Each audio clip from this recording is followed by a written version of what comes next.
This is Jack Moelmann, and it's July 1st, 2011. We're here in Providence, Rhode Island for the 2011 annual ATOS convention, and we're here in the Westin Hotel with a young guy for a change, Mr. Rich Lewis, who I first met when he lived out here in the East Coast in New Jersey and wherever. He's both a very accomplished organist, and now he claims to be a very accomplished technician as well. So you got a bit in the whole package here. You got somebody that can fix them and somebody that can play them. Well, welcome, Rich. Thanks, Jack. Great to be here. Now, where are you living these days? Currently, I'm living in Columbus, Ohio, where I have my own pipe organ service business. I'm in charge of the maintenance of the Robert Morton at the Ohio Theater, and I'm also an associate organist there. Good. And how old are you? I'm now 36. Gosh, when I first met you, you were like 18 or 17. I was 17? Yeah. How time flies. Well, how did you get into the music? Let's talk about the playing part of it first. Okay, sure. Well, my mother always used to play the organ as a hobby, and she always had a spinet organ of some sort in the house, and I don't very much remember this, but I'm told that I used to walk over to the organ, and I'd ask her to play for me, and she'd plop me on the bench, and I'd sit and pick out tunes by ear. And about the time that I learned to read, my parents got a new Yamaha spinet organ, and they began me with lessons on that at the piano and organ store in the local shopping mall. And so that was my first formal lesson. I guess I was 7 years old, about. My grandparents also bought me my own little Bon Tempi battery-powered organ a little chord organ that I would play to my heart's content. And they told me legends of this wonderful place called Radio City Music Hall that I could only imagine what that was. And my mother had a double record set of Dick Liebert playing the music hall organ. It was all Christmas music, and I played that record year-round and wore it out. When I was about 9 years old, I was growing up, of course, in the Wilmington, Delaware area, and my grandparents took me to my first live theater organ concert at John Dickinson High School, which incidentally is where my mother went to high school.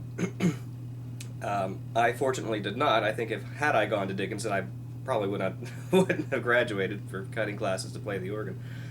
But I was absolutely mesmerized, and by that, seeing that console rise up from the pit, and Dick Smith was playing. I'll never forget that either.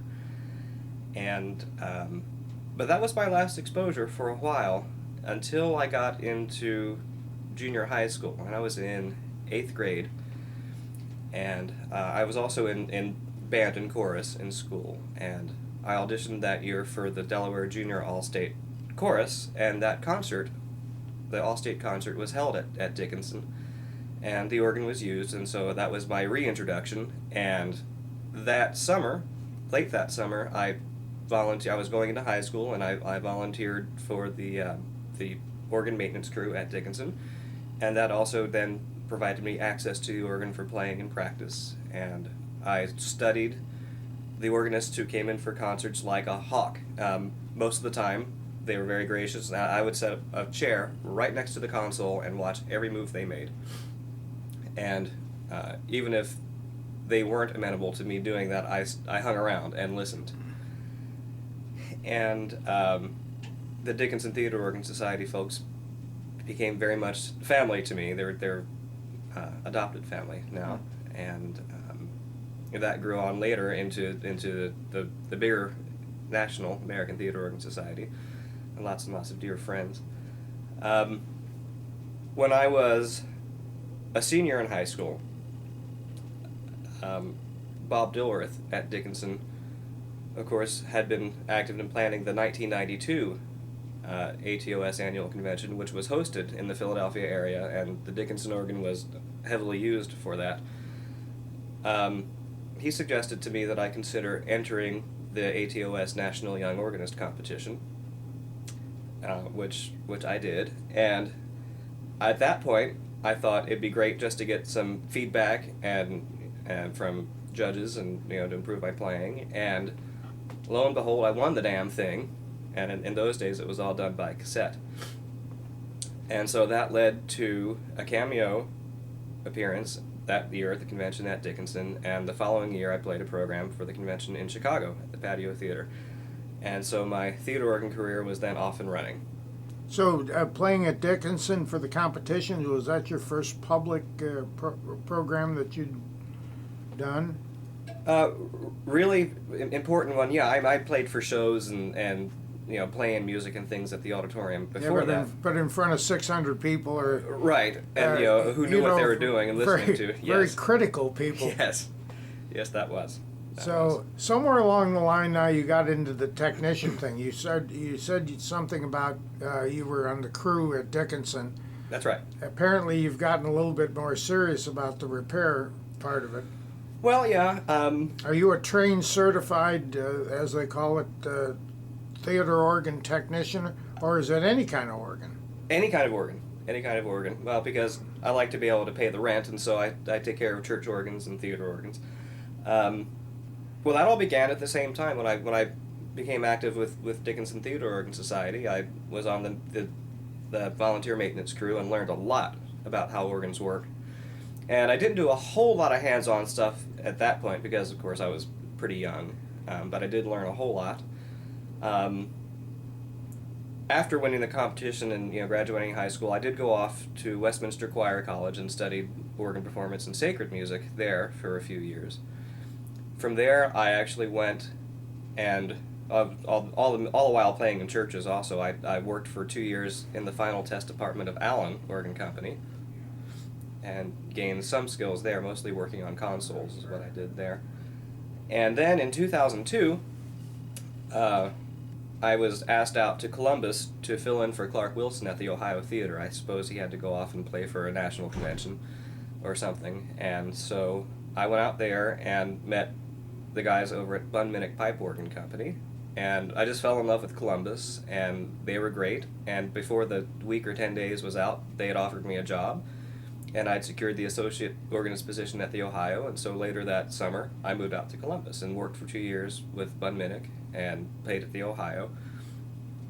In 2004, I moved back to the Wilmington, Delaware area, where I stayed for another 5 years and worked for a great organ builder, a small outfit in Philadelphia, and got to the point where I was doing specification and design and console layouts and leathering and wiring and just about everything except heavy woodworking because he wanted to spare my fingers, which I appreciated. And but all the while that I was back in Delaware, I really missed being in Columbus. I missed being in and around the theater. And it happened that I was able to just late last year move back to the Columbus area, which I did, and I've established my own pipe organ service business, and I'm now in charge of the maintenance of the Ohio Theater Organ, and here I am. Well, let's break down maybe an ultimate goal, because you're young, you've got a long way to go. From the organ performance standpoint, what would be your ultimate achievement of playing someplace, some instrument, some venue that would really be the pinnacle of your career? Well, ever since I was a kid, of course, Dickinson was the top of the mountain, and it was always my understanding that, especially earlier on, that Dickinson was one of the three pinnacles. It was Detroit, Rochester, and Dickinson were the three places to play.